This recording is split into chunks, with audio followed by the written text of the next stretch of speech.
Hi everyone, I'm Wei, an assistant professor at University of New Hampshire. Today I'm happy to talk about a recent work with my co-authors, in which we built an analytical model to compare and contrast equilibrium outcomes on the two most popular types of subsidy welfare programs. Here's a quick snapshot of main message of our work. While practitioner debates on these two program types typically focus on the number of high and low quality providers in the market, our findings highlight the critical needs of considering other key localized factors when evaluating outcomes for beneficiaries and private service providers under the two. Every year, the US government spends a significant amount of money on subsidy welfare programs, under which eligible beneficiaries receive monetary support that subsidize fees at partnering providers of essential but life-altering services, such as housing, childcare, and education. Voucher program is the most widely used type of subsidy welfare program. Take the childcare context, for example, as shown in this map. Most US state governments serve all their beneficiaries through voucher programs. On the other hand, more lately, a few state governments are exploring another type of subsidy program, namely contract stop programs. This is due to increasing awareness of the importance of high-quality care and looking beyond just subsidizing the service. However, it remains to be understood which program type is more beneficial. Let's take a closer look at the differences between these two. In a typical voucher program, if there's an available capacity after serving customers in the private market, voucher participating providers have a chance to fill their capacity by serving beneficiaries in the program. Therefore, these providers can enjoy flexibility in mitigating demand uncertainty in the private market. Thus, the number of participating providers in the voucher program can be quite large. However, because there are only a few restrictions on the quality of participating providers, several practitioner reports find that voucher programs are marred by participation of mostly low-quality providers. The contract style program, on the other hand, ensure a high service quality to beneficiaries.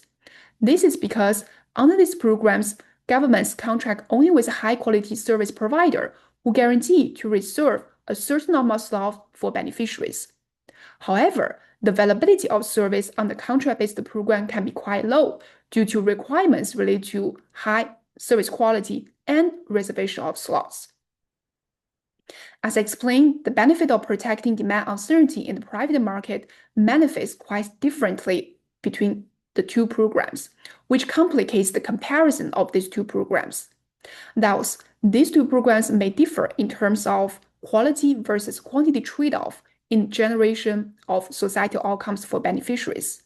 Moreover, an additional layer of complexity arises from the possibility that some low-quality provider may invest in quality-enhancing initiatives to improve their quality and participate in the contract style program.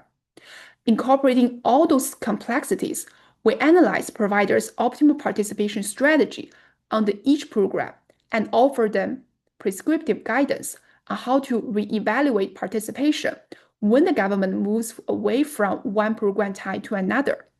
In the interest of time, I skip over this detail and shift to another important piece of our analysis, in which we aim to compare societal outcomes for beneficiaries and total expected profit earned by service providers under these two programs. Our analytical findings in this regard can be depicted through this region plot, which clearly shows that both number and size of service providers have a material influence on the comparative analysis of these two programs.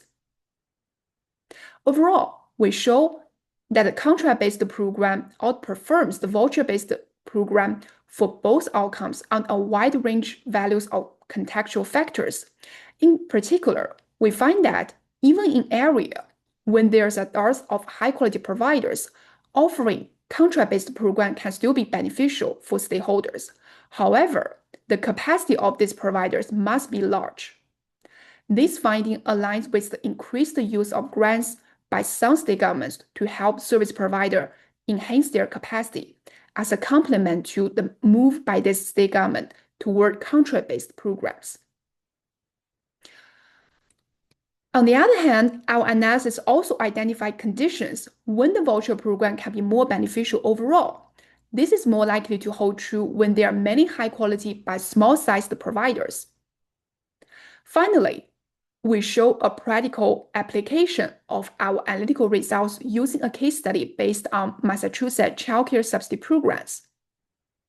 Here's one high-level finding from our numerical analysis. Compared to the voucher-based program, the contract-based program generates approximately 16% greater societal outcomes for beneficiaries and 4% greater total expected profit for childcare providers in Massachusetts. I'll stop here to conclude my talk. Thank you.